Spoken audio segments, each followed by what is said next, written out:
Hi, Sean. How you doing? Hey Sam, I'm doing well. How are you?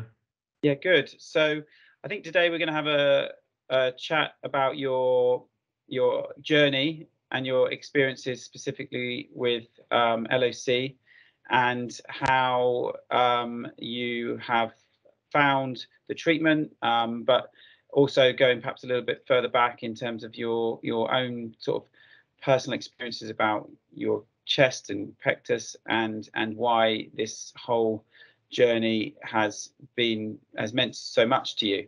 Um, so so first of all, I mean, from our perspective, we met online initially, and we spoke about your chest shape, which you had braced previously. Yes. Yeah. I had done a few years prior to officially joining with you guys. Yeah. Okay. And that process, you had a brace, you went through it, but unfortunately, it wasn't successful. Yes. Um, and how long had you tried to wear that brace for? So that I wore for about 6 months. I was probably around 21, and I'm 26 or I'm 27 now for reference. I started with lock when I was 26, so I guess 5 years prior to lock. I did it for 6 months, and then unfortunately it was just a little too uncomfortable for me at the time, and so I stopped prematurely and didn't get a result really. Okay, that's right. So when we met, you presented with the pectus carinatum to the right-hand side of your chest, which was quite long, asymmetrical in its nature, and then some asymmetry with your rib cage as well. Do you want to just describe that from your terms, how you felt it looked? Yeah, so I would say that's pretty accurate. It's definitely it's asymmetric on the right side. I guess it's kind of the main kind of apex sort of sits kind of just below my breast. And I mean, yeah, it's definitely something that bothered me for a long time. I think I've always kind of been on the skinnier side as well. So whenever I would wear kind of just plain t-shirts, it definitely kind of stuck out. The shirt would kind of fall over the bone as opposed to falling over my chest. And so I kind of definitely dealt with that psychological impact for a long time. Yeah, that's right. And I remember having those conversations about, how this affects you and how perhaps severe you think it is. And it is one of those questions that we like to ask, but also for me, severity is not necessarily how big the deformity is it's how it impacts you psychologically, and therefore how can you see it under a t-shirt? That's a big one. Can you see it under clothing? Because if you can't hide it on a day-to-day basis, then that's really quite difficult for people, as Right. opposed to some chest shapes which might look bigger when you've got your top off, but actually it's perhaps more symmetrical, and so therefore you can't see it as much. So it's a very severity for me is a very case by case process to sort of work out. And so I think that our early conversations, it was clear that yours was a relatively severe case because of how it affected you and how the way in which it affected the way you had to dress or your clothes, and the way that made you feel. Definitely. Yeah, I Yeah. would say so.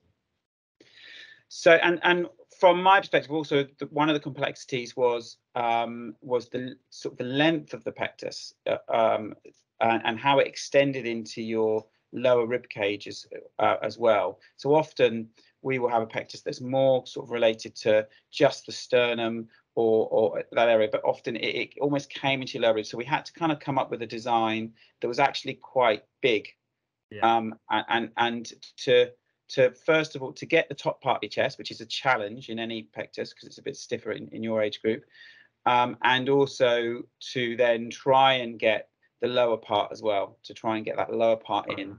um, yeah. Right. Yeah. And was that your goal? I'm trying to go back to when we first spoke. Do you think that was an accurate reflection of your goals for treatment? Yeah, I would say so. I think, I know in our initial discussion we definitely talked about my rib flaring too, but I think and in the end we ended up just doing the top brace. And I think that was from the outset my initial concern. I wasn't actually too concerned about the rib flaring, although there is maybe some asymmetry is there as well. But yeah, I think it was a fairly large area, and it was mainly kind of a little higher up, and that was my main area of concern. Yeah. Okay. Great. So you entered into treatment. We had took 3D scans and we took measurements, and then we got you a brace. And that brace, well, I should actually perhaps say that one of the main reasons we were able to enter you into treatment in your age group was because you had some residual flexibility within your chest shape.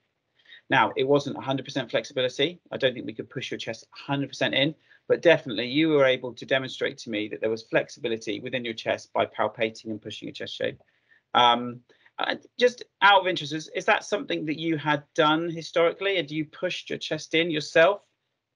Yeah, I did, but not. It's a really interesting thing. I would do that from time to time just to check myself, like when I what this is before bracing with you, just to see like, okay, is it still flexible? Like, is there still a chance maybe that I could potentially fix it someday later? And so like every now and then I would check it myself, but I never did it like regularly, like to like have an effect. But yeah, I did sometimes do that. It's I think it's quite important. Over the years, I've had lots of patients who've come to see me with sort of unusually significant flexibility in their chest shape at a later age, and it's because they've repeatedly pushed their chest in, and it's just almost become a habitual part of their kind of daily routine to push their chest in. To the extreme where some people even like might lay on a wooden block to push their chest in. I'm not advising people do that, but in those cases, you do see a lot of flexibility in it, and it's not a matter of age. This is not a matter of age whether you can enter into treatment. It's a matter of flexibility. It's very important. Right. Flexibility and compliance. And so when we saw that with you, and we saw that you were so motivated and so dedicated and driven to see improvements, that makes you a great candidate for treatment. So we got you a brace. We went through a fitting process to make sure it was applying the correct forces. How did you find that? Did you find that because I know we had a lot of communication during that time to really pinpoint the area where you wanted to get it. How did you find that process? Yeah, I mean, I found it to be quite thorough, and I think I felt pretty good at the end of that process. I know we did a lot of kind of different measurements of the chest, and I guess yeah, maybe this is kind of jumping ahead too, but I know in the end we kind of ended up changing some of the pad size and direction later on, but I think all of that process included was always very thorough, and I think you were really responsive whenever I had any concerns, and I know I had many. So that was very, very helpful. I think, yeah, I felt pretty confident from the outset on that front. Yeah, and not many patients' braces end up being the brace that they got initially.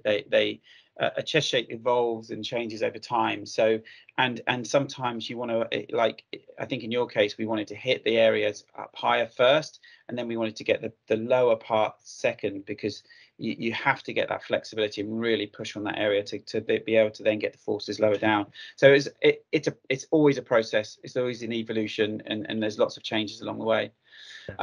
And absolutely essential to that flexibility and that process were the exercises that we sort of taught you. And I know that you were absolutely rigorous in the way that you perform them.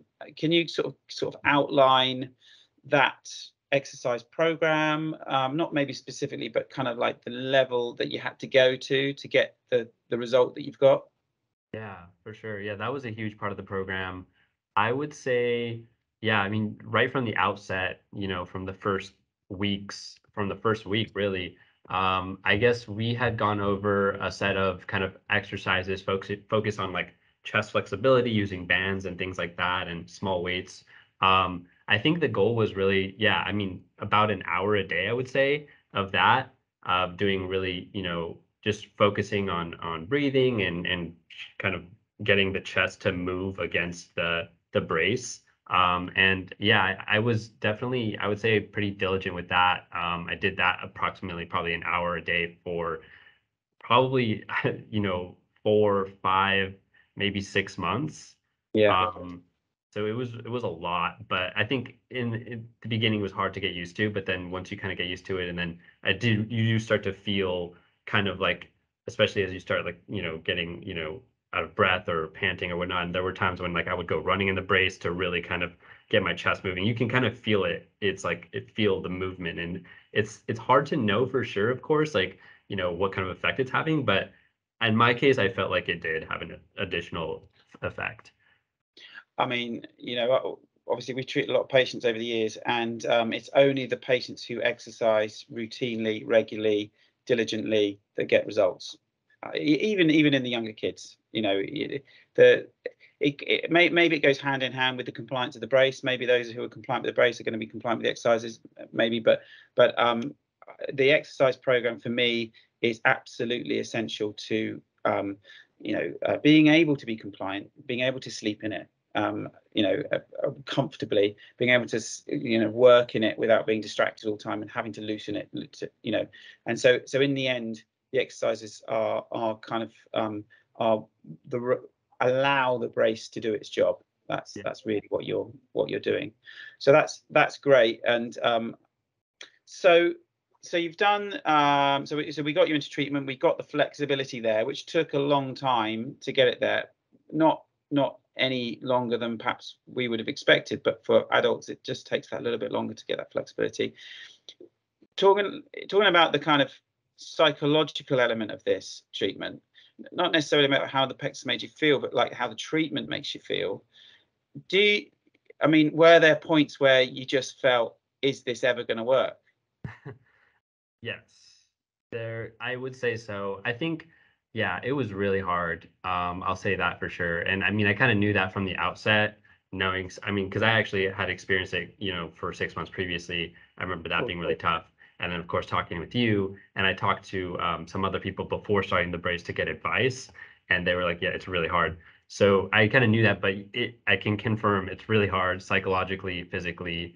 And in my case, also, and you remember well, Sam, just I had kind of like a number of like skin issues as well.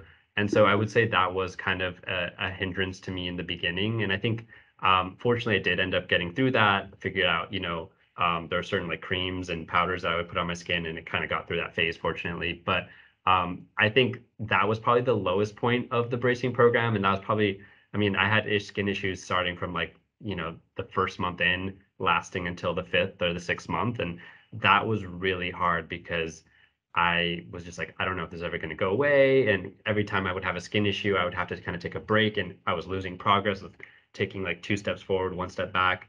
That was really hard on top of just wearing the brace all the time and exercising and sleeping in and all of that. So that was definitely a low point for me. And I guess, I don't know, I guess I just somehow just told myself to stick through it, and then really sought solutions to the problem, which was the skin issue, and kind of found certain things that worked for me. And then finally, I was able to kind of get over that phase of the skin issues. And then once I was over that hump, then I was really able to stick to the bracing longer because I didn't need to take breaks. And then kind of we started transitioning out of the flexibility phase into kind of working out and stuff. And so that's when I really had kind of a transition and sort of almost like a turning point.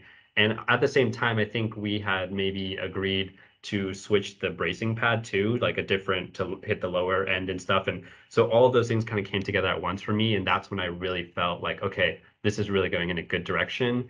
And all I need to do is like stick it out for another 6 months, and then that's it. And so once I got there, it was mentally a lot easier to finish. Of course, physically still, a lot of work, but yeah, that's kind of overall my story, I would say. Yeah, no, I remember that quite well, because I think it was quite a difficult time, because there were pads and adjustments and offloading points and things that we were having to try and do to stop some of these pressure points, which again I think happen quite commonly with our patients. It's just an unfortunate consequence of applying 23 hours of pressure to a stiff wet chest wall. So yes, I think getting through that very arduous, hard period is testament to your kind of desire to fix your chest and your kind of compliance, which is incredible. Which is why you just don't. This treatment isn't for everyone. It's sometimes it's just not for people if they can't manage it, and they might not be able to manage it for many different reasons. It's not just the fact that they can't complete it. Maybe they've got a young family, and it's just not feasible to not get sleep and things like that. So, but so I think that is testament to your sort of strength of will to get it fixed. But I know this is quite a sort of a point close to your heart, the psychological element of seeing treatment through. Do you want to just sort of discuss a little bit about your vision for what is required with the treatment? Yeah. You mean kind of like what it takes to get through it? No, I'm talking about the help that you think that you can offer people, and how perhaps you think the treatment could be, could evolve in the future with kind of more peer support, basically. Right. Yeah, I guess yeah, so I think it is definitely kind of close to my heart. I went through this process largely on my own. Of course, I live alone. I have, family members that I told and friends that I told. But I felt like throughout the process, like the biggest thing that was missing for me was just kind of like some sort of like support system, I think, psychologically. Of course, you guys did a great job, and we checked in, fairly regularly, um, and that was super helpful. But I felt like, and there are some outlets, some sort of online communities, like for example, there's like Facebook group for Pectus Carinatum and also for excavatum, I believe, and there's like Reddit and different online forums and things like that. And you can kind of go there to kind of get some help. But I felt like there was a kind of the missing piece was sort of like talking to real humans or hearing real humans talk about their experience, particularly as it relates to bracing. And I feel like now, having gone through that process, hopefully I'm in a position now to kind of maybe help out and help others, and maybe share my insight. And so kind of what we've been discussing, and hopefully, this could be helpful to others, is I think there's an opportunity to sort of create some sort of platform for a live discussion around Pectus Carinatum, around bracing, around the experiences that different people go through. And so I think initially, I'm thinking hopefully we can kind of start, maybe it's like a Zoom webinar format or something like that, where we can come together and we can have a patient talk about their experience one week, and then the next week maybe it's a parent of a child talking about their perspective, and then maybe there's interest in hearing about people talk about people who've gone through surgery or all kinds of different perspectives. But that's something that I'm hoping to get started soon, and working with you guys to kind of pull together some sort of community. But hopefully that helps, give information to people in a free, safe format. It helps, maybe it's kind of acts as like an outlet for therapy for people as well. So I think there's hopefully a lot of opportunity for help there. Yeah, I think it's a great idea, and I think that the psychological help that potentially can be offered is needed, definitely. I often talk to my patients about, you come to me with a chest problem. What you don't want is a chest problem and then a brace problem, which is what some people end up with, because they either can't manage the treatment or it becomes too much. Yep. And maybe with the right support and the right guidance, and we try and offer that, but I'm trying to convince people it's okay, keep going, you'll be fine, it will work, I promise it will work. But sometimes they don't buy that and they need people who have lived through the process and come out the other side to kind of say, it's okay, yes, I felt that way, I felt that too, it's pretty awful. But so touching on that, maybe we should perhaps talk about some of the positives. How did you feel when you're then coming out the other side of the process, with the kind of the weaning process, and let's be honest, some of the kind of standing up in front of your mirrors and checking your new physique out? Yeah, exactly. Yeah, I think yeah, no, I mean, so yeah, it's been almost a year and a half now. I'm pretty much done with the program. And yeah, I would say I definitely got a result that I feel happy about. I think, I think I was speaking earlier about kind of, I feel like there's almost like two senses of satisfaction. There's the satisfaction that I get from actually completing the program and going through all of that hard work and like literal like sweat and tears to like and finishing it and getting a good result. And then there's also just the pure satisfaction of looking down and seeing like a different chest shape, which is Yeah. something I've wanted, my whole life. So it's definitely a good feeling. It's not without a lot of hard work, and I think, like you said, it is probably not for everyone because it Mm, really does require, like you said, like just compliance. Um, mm, but I can tell you that at the end of it, it's very rewarding. And I think right now I'm saying that, but I think it's going to mean even more, say 10 years later or 15 or 20 years later, because I'll still have this permanent change in my chest and I'll have mm. that for so much of my life. It's like I've lived with Pectus Carinatum for maybe 15 years, but then I'll live the next, 50 years without it. Yeah, So, or that's a really lovely sort of sentiment, because I think that people do feel that they are living with this condition, and it not being too dramatic, but it blights their life. Their kind of their thoughts, the things that they want to do, the holidays that they go on, partners. So it does blight their life, and if you can kind of go through this very difficult process and come out the other side with a result that you feel had, it can change your life as well.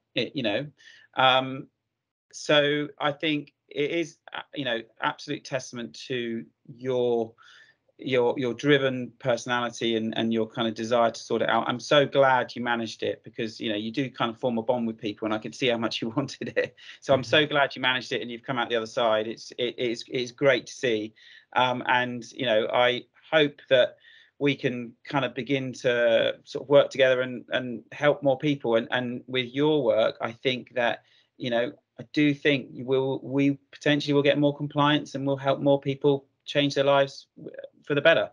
Yeah, that's my hope. I mean, I really hope that that happens. And yeah, I mean, I think like you're right. It can change your life. I mean, it's definitely changed my life. And I mean, yeah, I mean, it's possible that it maybe changed me in other ways too. Maybe it made me a more, I don't know, like it's instilled more dedication in me because I had to go through such an arduous process. But I Yeah. mean, it's definitely changed my life. And yeah, I hope that we can help change more people's lives as well.